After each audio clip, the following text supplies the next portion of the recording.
Las elecciones en Estados Unidos han despertado interés y polémica, por cierto.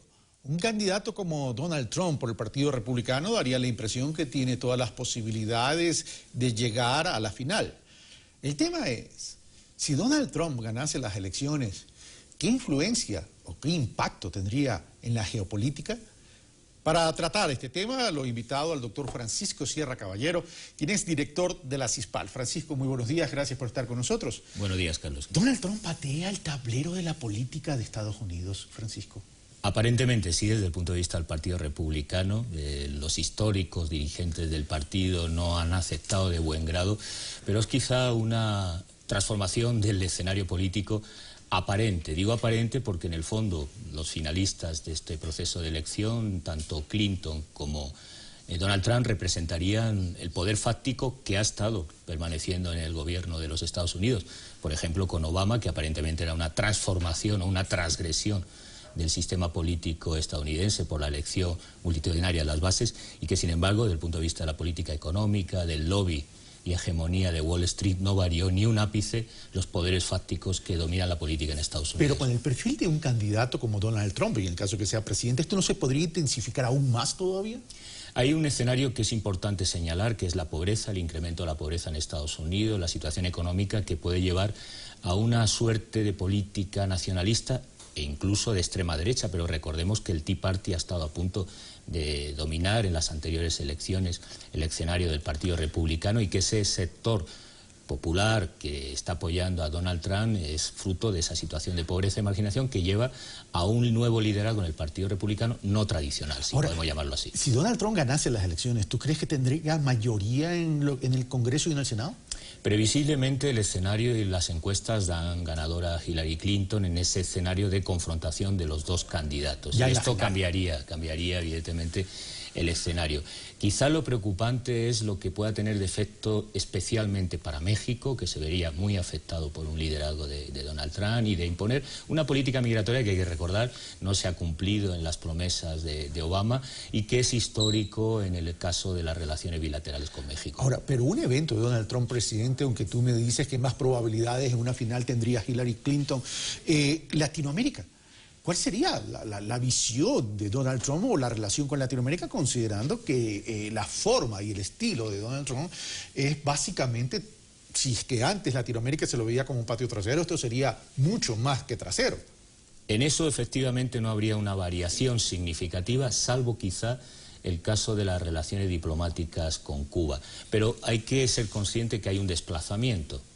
Ese patio trasero, esa política exterior de Estados Unidos muy centrada en el eje atlántico y en América Latina, está perdiendo influencia. Hay un declive del imperio y un desplazamiento del eje atlántico al eje Asia-Pacífico. La agenda está ya determinada, que va a ser central. Hay incluso políticas de seguridad que desplazan en el plan que aprobó el 2015 Obama para desplazar más fuerzas marines a la zona efectivamente de influencia de Asia-Pacífico, donde se va a jugar la batalla, probablemente con guerra comercial por medio, con China, previsiblemente, y dejando un poco en un segundo o un tercer plano a América Latina, ¿no? Ahora, Rusia, porque una de las cosas que Donald Trump ve en Obama es que ve un presidente débil y él quiere recuperar ese liderazgo de fortaleza que dice tener él.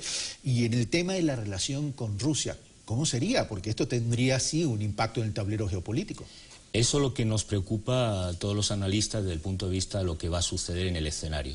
Tanto Hillary Clinton como Donald Trump son deudores de algún modo de la política del complejo militar industrial Pentágono. Hay que insistir que las operaciones de paz con Clinton, su esposo, el esposo de Hillary, fueron las más activas en la historia de Estados Unidos, y que ese eje, lo que yo llamo el muro de Wall Street, y el complejo militar industrial del Pentágono puede situarnos en una tercera guerra mundial, o como diría su comandante Marcos, en una cuarta guerra mundial, y eso sí es preocupante justamente en un proceso de transición.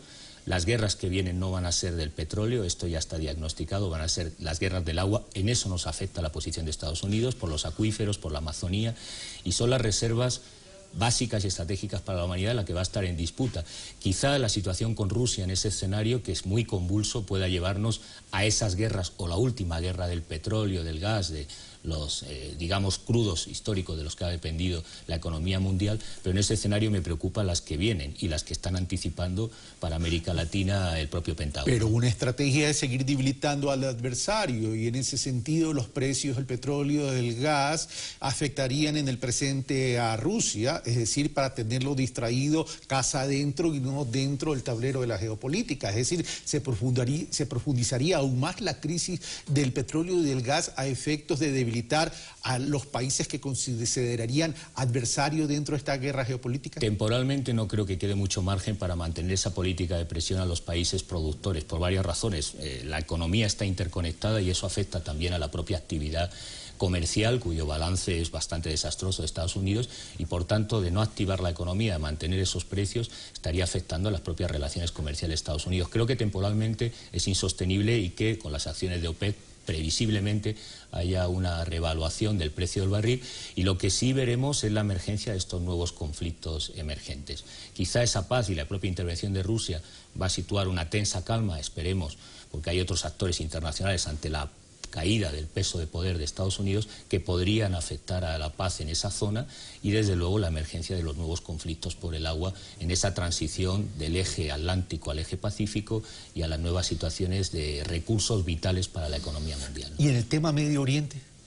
En ese escenario yo soy bastante escéptico por el papel de algunos otros países. La estrategia con Irán ha quedado en una tensa calma, ha disminuido la tensión, pero hay otras potencias como Israel, cuyas relaciones con Estados Unidos últimamente han sido bastante distantes, y no en lo tradicional, en las relaciones diplomáticas entre ambas potencias, y estos países, como Arabia Saudita, no garantizan que la situación en el escenario pueda ser de garantía de la paz, pese a los acercamientos entre Estados Unidos y Rusia. Y ya un tema para terminar, el tema medio ambiente.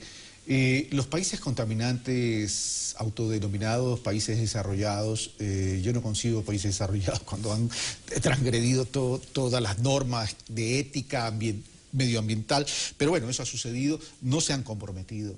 COP21 para mí fue un fracaso porque no hubo resoluciones vinculantes. ¿Tú crees que Trump va a aún profundizar este tipo de desarrollos contaminantes en desmedro del planeta? En modo alguno. Él mismo es un magnate que ha construido a base de la especulación inmobiliaria, y su concepto en debates como Hábitat 3 que tenemos aquí en Quito no es favorable a una política digamos medioambiental, sostenible, equilibrada, y no va a estar a favor porque es partidario de esa política ultraliberal y conservadora en los valores y en lo nacionalista, ¿no?